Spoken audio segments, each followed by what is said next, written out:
What you might have spotted here is the giant burrowing cockroach exhibit from my latest video.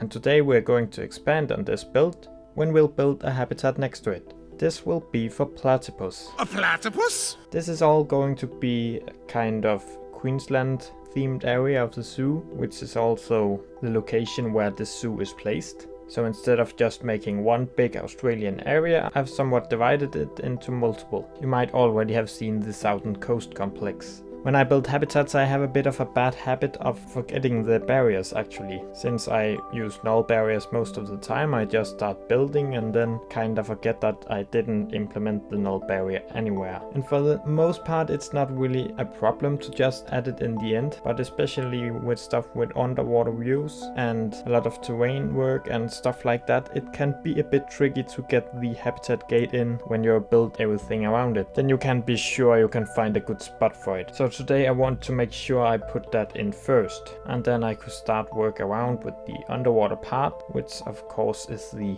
main view into this enclosure since it's for platypuses and they don't really spend any time on land. And part of the idea with this habitat is that it will have a bit of a panorama-like feel where we'll have a hidden barrier behind it, and this hidden barrier will then separate two habitats apart, and in the habitat behind it there will be cassowaries, or actually just one cassowary, since cassowaries will always be in separate enclosures, they can't live in pairs. So there'll be one cassowary behind it, so you have to be kinda lucky to see it behind of the platypus, but I think it will be a fun view. I've done habitats like these before, with hidden barriers between them, create some kind of an illusion of one big habitat with multiple species living together, something you often see with some kind of carnivore prey display like lions and some savanna hoofstocks. But this time I want to try and come up with a variant of this type of enclosure that I haven't seen in real life and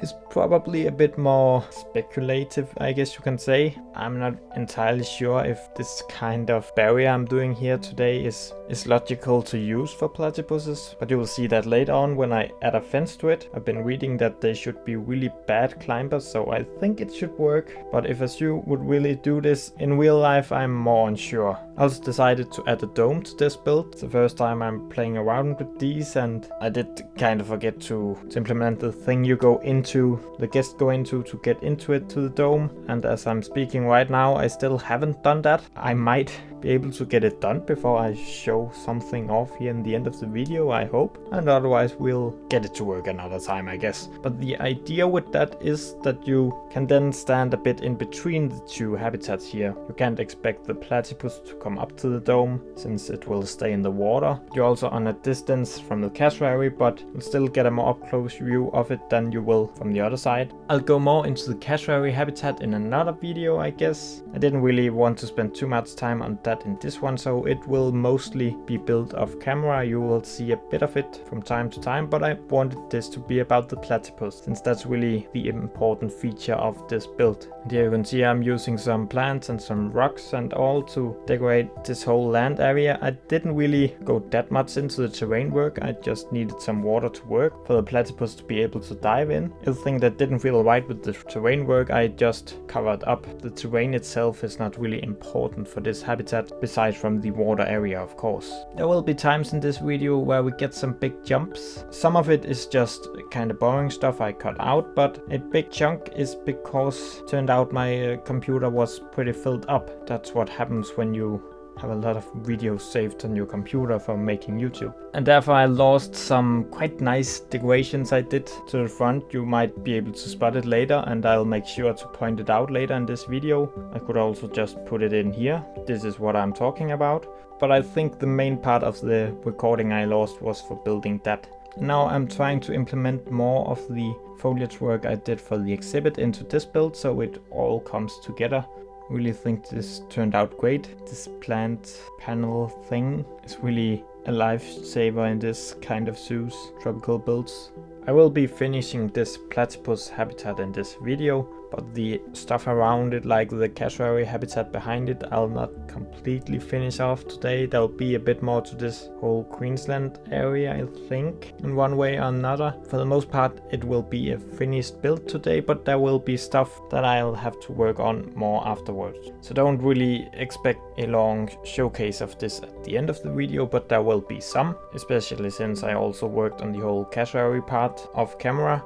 So you have to stay for the whole video to see that. And also I am working on a educational setup for the platypus.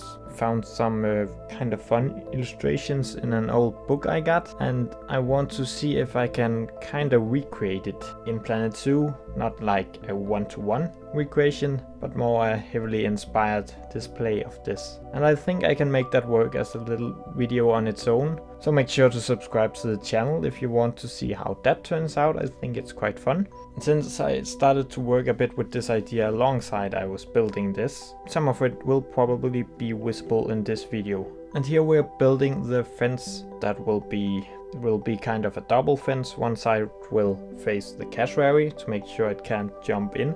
It's a dangerous bird, so we need to keep this safe. It will be able to go down in the moat, but I assume the wall on this fence now is high enough for it to be safe. And then I'll be flipping this fence over, which you'll see soon. So it will also be in the direction of the platypus, so they shouldn't be able to climb over. So I hope like this setup could realistically work, but I don't know these animals well enough to be 100% sure that this kind of fence makes sense for them. I doubt a zoo would build for a platypus like this, but I believe I'm reaching a point where it's doable if you work crazy enough.